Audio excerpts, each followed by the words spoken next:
que en Argentina por lo menos nos ganó discursivamente una lectura muy errada, que era la del consenso y el diálogo, ¿no? Al interior del propio campo popular. Se van a remontar a la estratosfera. Lo que debe hacer estatal es mejor que lo haga el sector privado. Seres del tiempo vuelvo enseguida, y cuando digo en su vida me refiero un rato. Tener cintura, la de Orteguita, la dignidad de un cacho te la quita. Montaña rusa, otra vuelta. Te das cuenta, volvimos a vivir en los 90. Hoy estamos con Jair Cibel, es licenciado en Comunicación de la Universidad de Buenos Aires y miembro fundador del Grito del Sur y editor también de la misma publicación. Y como siempre hacemos en este ciclo, me gustaría arrancar preguntándote ¿qué o quiénes han vuelto? Bueno, antes que nada, muchas gracias por la invitación. ¿Quiénes han vuelto? Yo creo que ha vuelto parte de los relatos más oscuros de nuestra patria. Ha vuelto una idea de que el individuo está por sobre el colectivo. Me parece que ese es el nudo de lo que ha vuelto. El anticolectivismo como un relato que pueda impregnar masas. Los que durante mucho tiempo fueron marginales en la política argentina han vuelto como un proyecto de poder. Y creo que eso es lo más peligroso. Y lo más contradictorio es que han vuelto los que tienen como método de construcción de poder el conflicto. Una derecha que cree en el conflicto, que no cree en el consenso. Y que en cierta forma se apropió de algunos de nuestros métodos al momento de interpelar.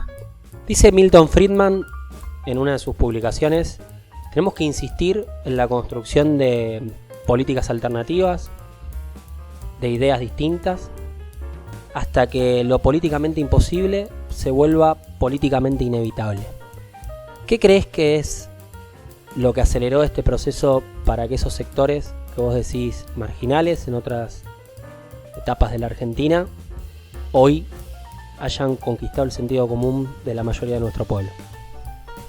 Bueno, primero la cita es muy buena, ¿no? Incluso si no dijeras de quién es, podrías pensar que es un teórico revolucionario, ¿no? Hacer lo imposible, construir distopías. Digo, yo creo que ellos tuvieron la capacidad de plantear distopías, utopías, horizontes que nosotros no tuvimos y nos construimos en la defensa del statu quo.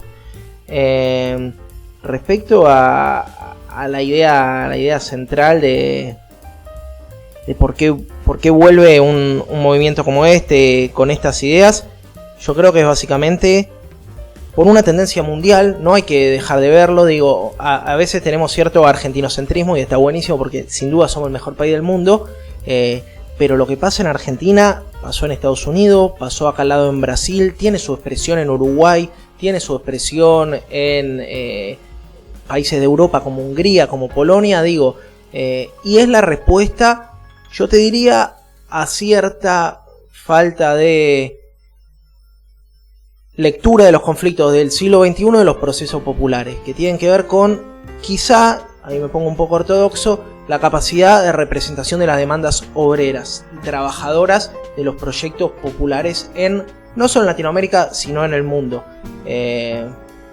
Bueno, eso. Y también, sobre todo, a cierto fracaso de las segundas oleadas de los gobiernos progresistas. Viste que Linera habla de oleadas. Creo que uno de los principales factores que hace que gana Milei fue el desastre, la desazón, la debacle de la segunda oleada progresista en Argentina. Eso me da pie justamente cuando planteás la idea de oleadas progresistas, la idea de Linera como uno de los intérpretes de este proceso político latinoamericano, de preguntarte si ves que en realidad, más allá del experimento argentino, hay una cuestión regional. Justamente ese es el foco que queremos hacer en esta charla, empezar a pensar que trasciende las fronteras de lo nacional para tener una mirada más abarcativa respecto de un proceso político que pareciera ser mucho más complejo que solo un análisis reactivo sobre los comportamientos de la sociedad argentina y que empieza a tener un eco importante en otras partes del continente. ¿Cómo lo ves? ¿Crees que hay un fracaso de la agenda progresista? ¿Crees que esa oleada o segunda oleada de gobiernos progresistas va a sufrir un maremoto de gobiernos conservadores? ¿Qué visión tenés respecto a eso? Bueno, hay algo que decís vos que es muy interesante, que tiene que ver con tener una mirada regional, una perspectiva regional de lo que está pasando. Vos ves Argentina y está Milei, pero vos ves Chile y al balotaje llegó José Antonio Kast, no llegó Piñera, llegó la versión más radicalizada de la derecha. Vos ves Uruguay y en Uruguay ganó la calle Pou, pero la calle Pou integra un gobierno con Manini Ríos, que es un general del ejército promilico, igual de radicalizado que Milei. Vos te ponés a ver lo que pasa, por ejemplo, en Colombia y la alternativa sigue siendo el uribismo al gobierno de Petro. Te ponés a ver quién gobierna en Ecuador y en Ecuador gobierna el neoliberalismo en su fase más ortodoxa. Creo que igual que pasó en un momento en la década ganada, si se quiere, de procesos populares en Latinoamérica, hay cierta coherencia internacional en lo que hace la derecha. Y no tiene que ver con una coherencia ideológica, tiene que ver con un financiamiento colectivo. Hay organizaciones como Atlas, que son organizaciones que financian económicamente, la Fundación Libertad, los think tanks de derecha con base en Miami, tienen una estrategia común. Digo, Steve Bannon, el tipo que es el estratega comunicacional de Trump, es el mismo tipo que asesoró a Bolsonaro y es el mismo tipo que forma a Cerimedo, que es el tipo que dirige la comunicación de Milei. Entonces, por supuesto que hay una estructura de fondo en eso. Y después, de este lado, yo creo que hay como dos niveles. Por un lado, los países que tuvieron una primera oleada popular en este momento, que son México y Colombia, países que no habían sido parte de los anteriores procesos de avance. Y por el otro lado, los países que están en una segunda oleada. Bolivia, lo que fue el experimento argentino con Alberto Fernández, si querés, el proyecto de Maduro dentro de una continuidad y el regreso de Lula, que lo pondría como un contraejemplo. Pero lo que vemos es que las segundas oleadas no han sido exitosas en resolver los problemas del siglo XXI. Y es algo que le pasa al peronismo. El peronismo sabe hablarle a los problemas del siglo XX, sabe hablarle al laburante formal que tiene un sindicato, hasta ahí igual te diría, pero le habla más a ese. Ahora, falla cuando le tienes que hablar al pibe que hace Rappi. Digo, no es casual, y para mí fue una campaña muy buena la de Massa, pero es un muy mal síntoma que la campaña de Massa cierre en el colegio Pellegrini y no cierre en un colegio en Lugano, si querés, en Capital, o en el Bajo Flores. Digo, me parece que hay un problema también de replegar en cierto sector politizado de la sociedad que te hizo perder tu segundo anillo al que llegabas. Me quedo con eso. ¿Se puede decir que en Latinoamérica hay un sector de la sociedad que es el que se benefició con esas políticas de primera oleada, con algunas políticas de la segunda oleada, que mejoró su calidad de vida y que después se desacopló del proceso político progresista? ¿A qué se debe eso? Sin duda, yo creo que, bueno, ya lo cité, pero lo traigo de nuevo. Linera habla de las nuevas clases medias, del problema que tuvo Bolivia cuando sacó un 20% de gente de la pobreza y empezó a ser clase media que tenía nuevas demandas, y también la idea de que la redistribución del consumo no es redistribución. Digo, que no genera una transformación de fondo. El acceso al consumo, en su momento fue el plasma del celular, la verdad no cambia las condiciones estructurales de nuestro país. Yo creo que ahí falló el peronismo, en darle respuesta. Un error es generacional y otro error es de clase. En mi mirada hubo una gran derrota en el peronismo en volverse a pensar como un proyecto de clase, como un proyecto obrero, trabajador, de producción. Y ahora nos han impuesto una contradicción que es como entre trabajadores y vagos. Nosotros quedamos del lado de los vagos, de los que no queremos trabajar, no queremos producir, cuando el peronismo es la fuerza viva de la producción en este país, es la representación de la clase obrera, la expresión sindical. Bueno, yo creo que hubo un gran error, sobre todo en un país como el nuestro, que tenemos sindicatos tan fuertes, salvo por Uruguay, que tenés la PIT-CNT, que tiene a casi todo el país afiliado. Después existe Argentina y nada más en términos de sindicalización. Y acá hay algo que yo repetí varias veces, pero que me parece importante, que es que muchas veces se dice que Chile es el paradigma del neoliberalismo en Latinoamérica, que los neoliberales quieren convertirnos en Chile, y para mí eso es un error. ¿Por qué? Los neoliberales quieren convertirnos en Perú. ¿Por qué? Porque en Chile, quieras o no, después de 35 años de la caída de Pinochet, sigue habiendo partidos nacionales. Está la Concertación, está el Partido Comunista, está el Partido Socialista, hay expresiones representativas. Sigue habiendo sindicatos más débiles que en nuestro país, con menos capacidad. En Perú lograron romper todas las mediaciones entre el Estado y la sociedad. En la última elección del Perú, en la que gana el profe, se presentan 17 partidos. 15 de esos partidos tenían menos de 15 años. O sea, ponés $30.000 y armás un partido. Eso sucede en Perú. Y eso es lo que manifiesta el síntoma de la inestabilidad institucional que tiene Perú hace muchos años. Sin lugar a dudas, Perú es un país en donde está totalmente escindida la representación política de lo que pasa en lo social. Te digo algo más, en Perú no hay representaciones nacionales, vos no tenés la CGT peruana que golpea la mesa, aunque sea débilmente. Tenés a los ronderos de Puno, tenés a los agricultores de Cusco, tenés al sindicato de vendedores de Arequipa. Hay una atomización tan fuerte de la representación que lo que hacen es romper toda idea de globalidad. Y por eso, cuando acá en nuestro país hay gente que reivindica la idea del provincialismo, yo siempre hago una diferencia entre el provincialismo y el federalismo. Federalismo es fundamental, tenemos una deuda histórica con las provincias. Tuvimos un presidente que era el más nefastamente porteño de los presidentes que pusimos nosotros. Ahora, la diferencia entre federalismo y provincialismo es lo que se vio en lo de Chubut. Con Nacho Torres, un gobernador que defiende los intereses corporativos de su provincia y que su tendido de solidaridad se termina cuando sus intereses particulares están resueltos. A un paso de la disolución nacional. Ese proceso político, parecido quizás a las dinámicas autonómicas que cobran algunos estados o provincias o organizaciones autónomas de Europa que reclaman su autogestión, como puede ser Cataluña, como han sido los conflictos balcánicos, ponen un escenario de empezar a pensar si existe una balcanización de la Argentina, y al mismo tiempo eso se puede pensar en clave regional. Hay algunos países donde esa situación también está sucediendo. Eso me interesa. Bueno, me parece buena tu reflexión.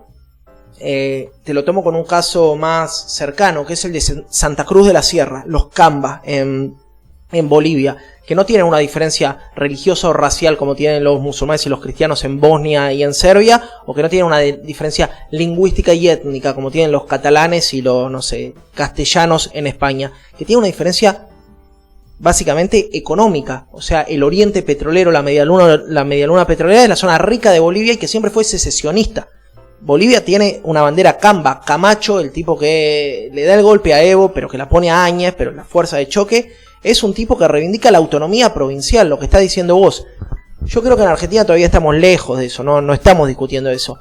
Pero hay algo que en algún futuro proyecto popular que encaremos tenemos que discutir, que es la provincialización de los recursos. Nosotros, para discutir el litio, vos no podés tener un proyecto nacional del litio hoy en día. Hoy en día el litio te lo discuten los gobernadores.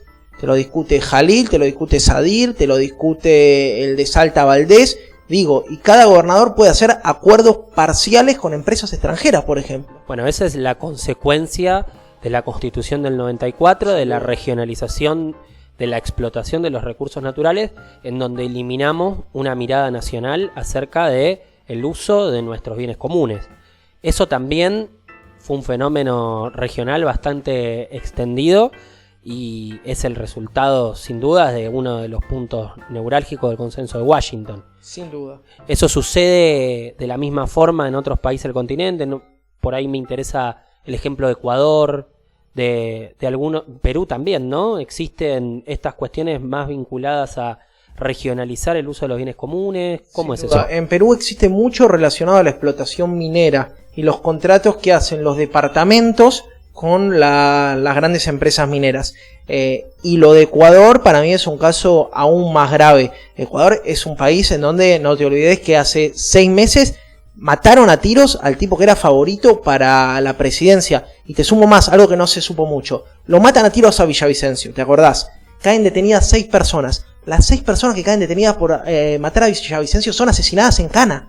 Digo, una trama tan oscura como que los sospechosos del magnicidio terminan siendo asesinados. Eso no se supo nunca. No se supo nunca. Un país netamente gobernado por el narcotráfico.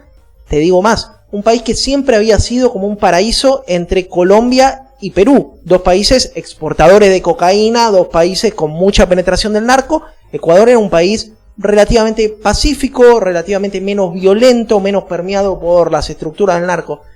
Y gran parte del problema de Ecuador, sin lugar a dudas, es la dolarización. Parece un lugar común, pero ese es uno de los grandes problemas. Y eso es lo que te iba a preguntar, perdón. Dale. ¿Hay una relación entre narco y dolarización? Sin duda, sin duda. Y incluso lo puedes ver en México, que es un caso muy sensible y que vale la pena también detenerse, que me parece que va a ser un buen caso para pensar segundas oleadas. Me atrevo a decir, toco madera, que probablemente gane el gobierno de AMLO, que propone como candidata a Claudia Sheinbaum, que es la ex alcaldesa de la Ciudad de México, y que sea el primer gobierno de una segunda ola progresista, de una primera ola progresista que reelija. Vamos a ver qué pasa ahí. Pero yo creo que la situación de México, en México tiene un dicho que dice, pobre México, tan lejos de Dios y tan cerca de los Estados Unidos.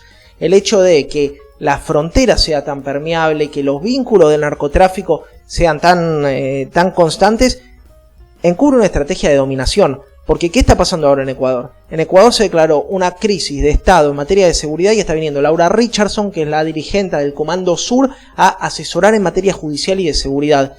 El narcotráfico, la guerra contra el narcotráfico ha sido siempre una excusa en nuestra región para la intervención gringa. La cuarta flota de los gringos que estaba frente a Colombia estaba ahí con la excusa de controlar los cultivos y la venta de cocaína, que obviamente iba ineludiblemente a los Estados Unidos. Entonces, hay algo muy peligroso en el narcotráfico que son estructuras criminales, antiestatales, que permiten el ingreso de otros estados y la violación de tu soberanía. Y ahí se vuelve todavía mucho más polémico para analizar un caso como el de Nayib Bukele. Un tipo que se cagó en todos los derechos humanos, pero que al mismo tiempo tiene el 85% de adhesión popular porque metió en cana a todo un grupo de vándalos, narcotraficantes, mercenarios que controlaban territorio. Nayib Bukele se podría decir que es el ejemplo exitoso de uno de los parámetros fundamentales de la fundación del Estado moderno, que es el ejercicio del monopolio de la violencia. No se podría decir mejor. No se podría. De hecho, es solo el ejercicio del monopolio de la violencia, porque fuera de eso tiene una situación bastante endeble. De hecho, la desocupación aumentó en El Salvador. Pero el experimento de los bitcoins fue bastante negativo también. Sí, ojo que hoy subió el bitcoin, pero bueno, es un tipo que apuesta todo a lo especulativo, no es un proyecto a mediano plazo. Pero ahí tomo lo que decís vos, es la definición misma del Estado en su forma coercitiva, en la violencia. Y la pregunta es, si la sociedad estaba pidiendo eso y vino a dar respuesta, ¿qué sucede de este lado? Yo creo que ahí hay uno de los grandes problemas del campo popular en toda Latinoamérica, que es que no pudimos dar explicaciones al tema de la seguridad. Que la gente humilde no se siente interpelada por el garantismo cuando te sacan un celular que vale lo mismo que tu mes de laburo, ¿sí? Nosotros no podemos apelar a la mano dura ni al ojo por ojo, pero tampoco supimos dar una respuesta en materia de seguridad, que sea una respuesta que defienda a los sectores populares. Al final, el que más pierde con la inseguridad no es el tipo que está en el country rodeado de perros salvajes con un guardia que lo protege, sino el tipo que tiene en el bolsillo un celular de 200 lucas, pero que eso representa su ingreso mensual. Coincido absolutamente. De hecho, creo que El Salvador estaba como en una fase jovesiana, si se quiere, de estado primitivo, de lucha del hombre contra el hombre lobo del hombre. Está politológica esta. Sí, muy politológica. Y en ese marco lo de Bukele dio justamente una resolución al problema fundamental de la sociedad salvadoreña, que era básicamente resguardar la vida, ¿no? La paz y la vida, paz y orden. Y en ese marco, después si su proyecto económico o de generación de un Silicon Valley del Bitcoin y demás no es tan exitoso, no estaba entre las primeras prioridades de la sociedad. Ahora, en ese marco, ¿existe algún tipo de ejemplo cercano a Bukele en la parte sur de América Latina? Mirá, te traigo el ejemplo contra ejemplo de Bukele.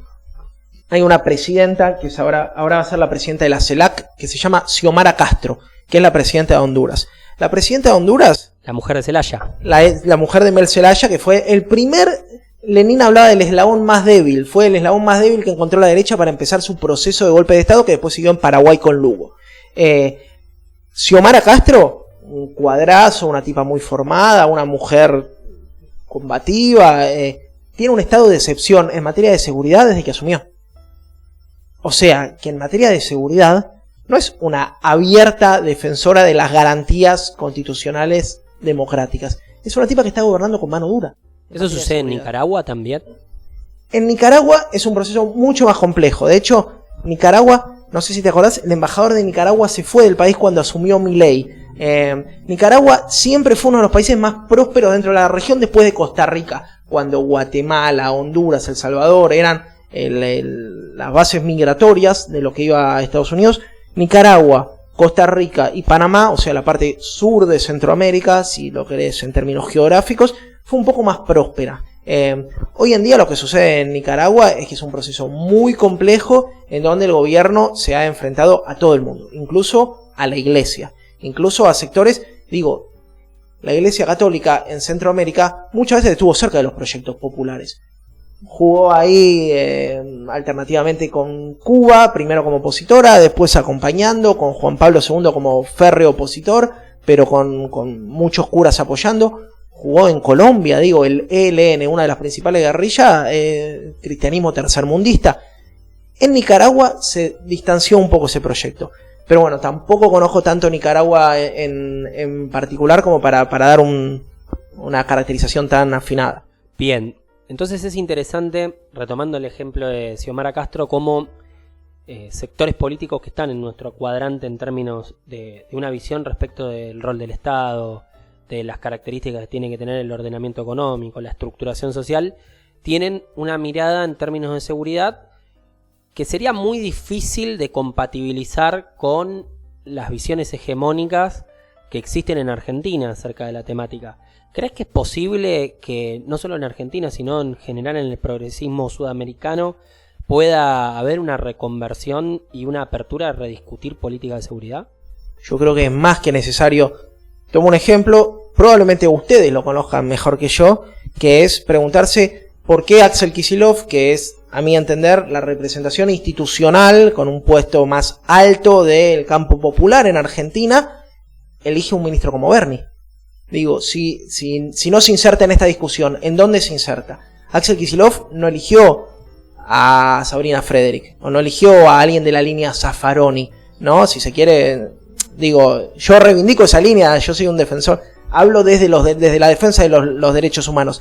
Ahora, pregunto, ¿por qué la definición de Axel es traer un tipo como Bernie a la materia de seguridad? Me parece que ahí hay una vuelta en términos de una orfandad de línea en materia de seguridad que los proyectos populares no supieron encontrar y de la que come la derecha. Entonces hay una necesidad de encontrar una respuesta de seguridad que no sea simplemente represiva, pero que sí impacte en las prácticas de nuestra gente. El problema es cuando estos temas te modifican tu día a día. Para mí una de las grandes causas de que ganara Milei es que la inflación dejó de ser un fenómeno económico y la inflación empezó a ser un fenómeno social. Te modifica conducta. Mirá, a mí, que dentro de todo tengo laburo, mi compañera tiene laburo y más o menos llegamos a fin de mes, tenemos que ir a comprar unas cosas a un supermercado, a comprar otras cosas al chino y a comprar otras cosas a la verdulería. Imagínate que eso obviamente que afecta a nuestra cotidianidad. A alguien que tiene menos recursos es todavía más grave. Entonces lo mismo sucede con la seguridad. Cuando la seguridad la ves más de lejos te duele menos, pero cuando tenés que irte media hora antes a tomar el bondi o irte 5 cuadras a la avenida a tomar el bondi o que te venga a esperar tu pareja o tu vieja o tu viejo para volver a tu casa porque volvés a la noche, afecta prácticas. Y cuando afecta práctica, la realidad material determina la conciencia. Entonces te atraviesa eso. Decía García Linera, hablando de la inflación, que una de las relaciones fundamentales de los vínculos interpersonales es a través del dinero. Y que la inflación trastoca esos vínculos centrales que conforman después el tejido social. ¿En qué otro país de Sudamérica se puede decir que hubo un fenómeno parecido, además de Argentina y Venezuela? Si es que conoces otro, no en esta etapa únicamente, porque es cierto que en esta etapa hay como una relativa estabilidad de casi todas las economías, por lo que uno viene viendo Chile, Paraguay, Perú, Colombia tienen economías estables, pero como para ver una cuestión en el tiempo en términos de proyección, ¿no? ¿Se puede hacer un análisis de que efectivamente fue un fenómeno que sucedió en otro contexto, en otro ámbito histórico, como para poder enmarcarlo y ver efectivamente eso después cómo se desarrolla en el tiempo? Bueno, yo soy medio perucéntrico, me interesa mucho el caso de Perú, de hecho viví en Perú, tengo muchos amigos ahí, y hay un tipo muy importante en la historia de Perú que se llama Alan García. Alan García fue 2 veces presidente y termina sus días suicidándose cuando lo vienen a buscar para llevárselo preso por el caso Odebrecht. Un tipo interesante si los hay. El tipo gana con el APRA, que era un partido mariateísta, si se quiere, de izquierda, popular, en el 80 y finales, no me voy a acordar. Partido de la década del 30, fundado por Aya de la Torre. Totalmente, un partido, digo, de raigambre popular, hasta con una reivindicación incaica, si se quiere, ¿no? Podríamos decir el peronismo peruano. Sin duda, para podríamos ponerle... decir el peronismo peruano. Ahora, ¿qué cosa que hace Alan García, no? Alan García interviene en el Banco Central, estatiza bancas, ¿no? Tiene una política ecléctica también y sin ninguna perspectiva de poder, pero sube con un discurso de izquierda popular. Bueno, Alan García termina con números de inflación elevadísimos. Después de Alan García, gana Fujimori. Entonces, hay algo de que cierta falencia de los procesos populares que terminan en desorganización económica facilitan la llegada de gobierno de derecha. Y además Fujimori, la elección que gana Fujimori, la gana siendo el candidato popular. Era un Menem Fujimori, era el tipo del interior, le decían el chino, y del otro lado estaba Vargas Llosa, que era un tipo blanco, literato, premio Nobel, más intelectual que los intelectuales, y a él le gana Fujimori. Después de eso, todo el proceso del Fujimorismo, incluida una reforma constitucional. ¿Se puede hablar de una semejanza del proceso político peruano con el proceso argentino, pensando en esta idea de Alfonsín, Alan García, Alfonsín más en otra clave, por ahí más socialdemócrata, Alan García recuperando, si se quiere, un relato histórico de lo que había sido esa especie de panperonismo peruano, digo, porque hicieron por lo menos un intento importante de hacer una reforma agraria, algo que en Argentina no se hizo, pero sí que, si se quiere, fue un intento distribucionista importante el que encabezó el APRA en esa época en Perú, y digo, termina de la misma forma, con un proceso hiperinflacionario y con un candidato con raigambres populares como Menem, que termina aplicando las políticas del consenso de Washington. Ahora hay una diferencia, ¿no?, que me parece interesante para ir viendo, porque me gustaría eso traerlo al contexto actual. Fujimori tuvo prácticas mucho más autoritarias que Menem. Menem, en todo caso, sancionó una nueva constitución, generó un proceso de reformas neoliberales muy importantes sobre la base de un consenso democrático. ¿Qué pasó en Perú? Bueno, en Perú pasó Sendero Luminoso, me parece, que es como el Dos cosas pasaban en Perú. Hay un Perón peruano que no es tan conocido en nuestras tierras, que se llama Juan Velasco Alvarado. Juan Velasco Alvarado era un militar nacionalista que hace una reforma agraria, que reivindica a Tupac Amaru. De hecho, su símbolo es el símbolo de Tupac Amaru, de como la organización acá argentina, la T y la A. Bueno, un símbolo muy parecido. Un tipo que garantiza la votación universal. Hasta el 73 en Perú los analfabetos no podían votar. Hasta el 73, hasta acá nomás, los analfabetos no podían votar en Perú. Bueno, es un tipo que genera reformas económicas. Recomiendo una película muy buena que se llama La Revolución y la Tierra, porque lo que hace él es básicamente garantizar derechos a las clases populares. Cuando cae él, traicionado por su número 2, empieza a emerger con más fuerza Sendero Luminoso. Que ahí podríamos estar horas hablando de Sendero Luminoso. Para mí fue el proceso más sangriento y triste de una izquierda en Latinoamérica. Y lo que pasó fue que Sendero Luminoso fue la excusa de Fujimori para hacer una limpieza étnica y racial. Y sobre todo en el sur de Perú, en Puno, en Ayacucho, en Arequipa, en las zonas en donde se hablaba quechua, y donde Sendero Luminoso realmente había penetrado en todo el territorio. Sendero Luminoso tiene una estrategia muy interesante, que es que empieza a insertarse en los magisterios, en las escuelas de formación de maestros. Entonces los maestros, que eran la única entidad que existía del Estado en muchos pueblos del Perú, capaz que estaba un comisario, 3 policías y el maestro de la escuela, eran adherentes a Sendero Luminoso, con un liderazgo mesiánico, con una práctica violenta, con una mirada de que él era la cuarta espada del comunismo internacional, Abimael Guzmán. Entonces la diferencia, yo creo, la gran diferencia, y que vos lo lees muy atinadamente, hay muchas cosas en común entre Menem y Fujimori. Menem las hizo todo con consenso político, nadie se puede quejar, podrá haber sido corrupto, pero Fujimori tuvo una masacre de la Cantuta, esterilizó forzadamente mujeres, secuestró y asesinó personas. Bueno, Menem tiene Río Tercero, tiene varios muertos en su haber, pero no al nivel de lo que tiene Fujimori, condenado por delito de lesa humanidad. En ese marco, ¿se puede pensar que la experiencia de Fujimori puede ser traspolable a los tiempos actuales de la Argentina? Viste que se habla de que una opción del gobierno de Milei es radicalizarse a los niveles de la opción Fujimori. ¿Lo ves posible? ¿Crees que eso podría tener acompañamiento regional? Hay un análisis muy bueno, no me voy a acordar el nombre, y si me lo voy a acordar te lo voy a decir, del pensador que lo hace, que es un politólogo de la UBA, capaz me sale, Malamud.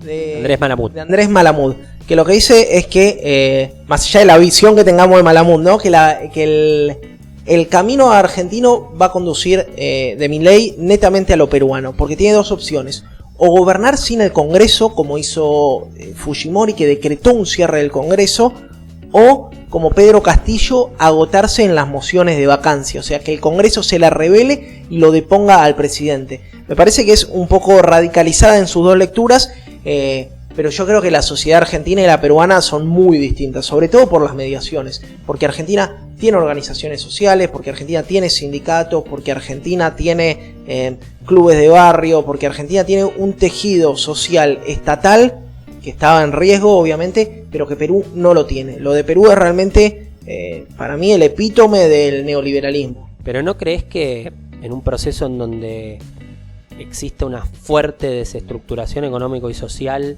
de lo existente en Argentina, podemos ir camino a, si se quiere, una destrucción de las mediaciones que le dan sentido al orden social? Sin duda, yo creo que ellos van por eso. Ellos quieren destruir las mediaciones. No por nada, uno de los 10 puntos del Pacto de Mayo que propone Milei es la intervención de facto de los sindicatos. No por nada, uno de los principales enseñamientos es por la mediación de las organizaciones sociales en la ejecución del potenciar trabajo. No por nada, uno de los principales enseñamientos de Milei es con la caja de las universidades públicas. Yo estoy seguro que de esto que decís, que quieren ir por las mediaciones sociales, porque son la reserva, el resguardo de los derechos conquistados también. Y en ese marco, como para seguir pensándolo en clave regional, ¿no? Esto de mirar un poco en oleadas.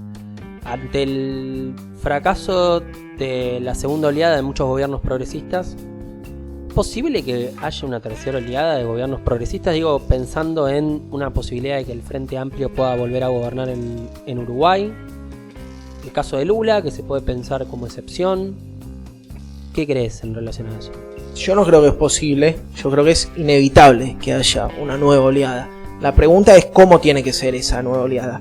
Yo lo que interpreto es que en Argentina, por lo menos, nos ganó discursivamente una lectura muy errada, que era la del consenso y el diálogo, ¿no? Al interior del propio campo popular, que muchas organizaciones salieron a decir: muchachos, vivimos tiempo de mucha crispación, de mucho enfrentamiento, que, ojo, parte de eso es verdad, ¿no? Pero la salida fue: tenemos que reconstruir el diálogo. Sentemos a los chicos de la soja y digámosle: chicos de la soja, mirá, vivimos todos en el mismo país, por favor liquiden su silobolsa, así se la siguen llevando ustedes, pero construimos alguna que otra escuela. Bueno, la evidencia ha probado que el marco teórico del diálogo y el consenso estaba fallado. Entonces, cuando vos tenés un marco teórico fallado, necesariamente las consecuencias van a ser falladas. Yo lo que creo es que tenemos que ir a rediscutir cuáles son los términos de la siguiente oleada. Y que ahora hay toda una corriente de moderados vestidos de doctrinarios, ¿no es cierto? Yo le pongo nombre y apellido, ¿no? Hablo de Guillermo Moreno, hablo de un peronismo que es lo que vos decías como neomenemismo, que está garantizando la gobernabilidad. Daniel Scioli hoy en día es funcionario de Javier Milei. Los últimos 3 candidatos a presidentes que tuvimos, ninguno expresa a ninguna de las vertientes de la militancia argentina. Ni Daniel Scioli, ni Alberto Fernández, ni Sergio Massa. Creo que nosotros lo que tenemos que construir es el condicionamiento necesario para que la próxima oleada tenga la capacidad de discutir el sistema. Y que no seamos nosotros el statu quo con un 40% de pobreza, que nosotros podamos poner en discusión que un país con 40% de pobreza es un país que está mal. Me interesa simbólicamente, como para avanzar un poco, habías tocado de costado la cuestión de Bolivia, ¿no? Me gustaría por ahí que nos des una semblanza acerca de cuál es la situación actual que está atravesando el partido de gobierno, esa interna muy agresiva que hay al interior del MAS, y qué perspectivas tiene ese proceso político, teniendo en cuenta que si hay un símbolo de la primera oleada progresista es el del gobierno de Evo Morales y el de la capacidad teórica de García Linera de irradiar, si se quiere, conceptos que han servido para insumos de la militancia de manera muy importante. Yo creo, primero coincido con vos de que Bolivia sigue siendo la joya de la corona, un país que saca gente de la pobreza, que sostiene bajos niveles de inflación, que tiene inserción del Estado en áreas sensibles. Ojo que está con un muy mal proceso en sus hidrocarburos, cuya estatización fue la que sirvió para esto. De hecho, quizá dentro de algún tiempo tenga que importar gas, imagínate lo grave de esto. Pero creo que lo más triste es que políticamente en Bolivia estamos viendo lo que pasó acá hace 4 años con la pelea entre Alberto y Cristina. Creo que incluso es más complejo, porque acá nos llega como que es una pelea entre Evo y Lucho Arce, y en verdad son 3 sectores. El sector de Evo, cocalero, partidario del MAS y PSP, el sector de Lucho Arce, más del funcionariado, un poco más dialoguista, no entendamos dialoguista en nuestros términos, ¿no? Pero sí de tender puentes con la oposición de centro, y el sector de David Choquehuanca, que es el indigenismo puro y duro, que es el actual vicepresidente. Entonces yo te diría que incluso peor que nuestra tensión acá adentro, porque son 3 los sectores, y de eso la perspectiva son malas, porque yo me atrevo a decir que es casi insaldable la diferencia que hay entre Evo Morales y Luis Arce, y García Linera, que intentó jugar la carta de la unidad, quedó muy aislado porque termina siendo un intelectual sin una representación sectorial como puede tener, así como te nombraba Choquehuanca son los indígenas, el Evo son los cocaleros, los indígenas y los campesinos, Luis Arce es la clase urbana popular. Incluso en Bolivia hay algo interesante, que es los tipos tienen una ruptura popular por izquierda. Eva Copa, la mujer que gobierna el Alto, que fue una dirigente muy cercana a Evo Morales, rompe con el MAS, gana en la matanza boliviana, que es el Alto, y gobierna ahí una mina que es súper indigenista, súper de izquierda, popular, una chola total, pero que rompió con el proceso del MAS. Un error estratégico lo de Eva Copa en relación a cómo se manejó esa situación, que creo que es parte de los errores que han cometido los dirigentes de esa primera oleada progresista en relación a muchas decisiones que han tomado respecto de la renovación política que debían conducir para que los procesos llegaran a buen puerto. No sé cómo la ves en ese sentido, si ves que existe posibilidad de que haya un trasvasamiento generacional en relación a este proceso. Mirá, yo creo que en Bolivia se discutió el trasvasamiento generacional. Después del golpe a Evo asomaron 2 figuras interesantes. Una era Andrónico, que era uno de los líderes cocaleros cercanos a Evo, y otra era Adriana Salvatierra, que fue muy cercana a Evo Morales. Bueno, ambos terminaron bastante en el ostracismo. Creo que hay algo de ir a discutir generacionalmente el rumbo de los procesos populares, que hoy es más necesario que nunca. Igualmente, también ahí valga el asterisco, que sean jóvenes no garantiza que sean más radicalizados, más revolucionarios o más populares, si no veamos el caso de Gabriel Boric, un tipo que a pesar de ser muy joven, tuvo muchísimos problemas, tanto ideológicos como de voluntad política, como de condicionamientos externos, para llevar adelante su programa. Hizo bastantes cambios, subió el salario mínimo, bajó las horas de trabajo, digo, no es moco de pavo, pero en la reforma de fondo que quería llevar adelante, que era la previsional y la tributaria, no pudo avanzar. Ahora el 11 cumple 2 años, Gabriel Boric, y la verdad es que se llega a una gran derrota, que es no haber podido modificar la constitución de Pinochet. Para terminar, la pregunta que hacemos siempre: ¿quién, qué o quiénes deberían volver? Debería volver la militancia a los espacios de gobierno. Deberían volver las ideologías a los partidos. Y deberían volver los sectores más revolucionarios de los movimientos populares a conducir esos proyectos. Muchas gracias, Jaime. Gracias a ustedes. Tener cintura, la de Orteguita, la dignidad de un cacho te la quita. Montaña rusa, otra vuelta. Te das cuenta, volvimos a vivir en los 90.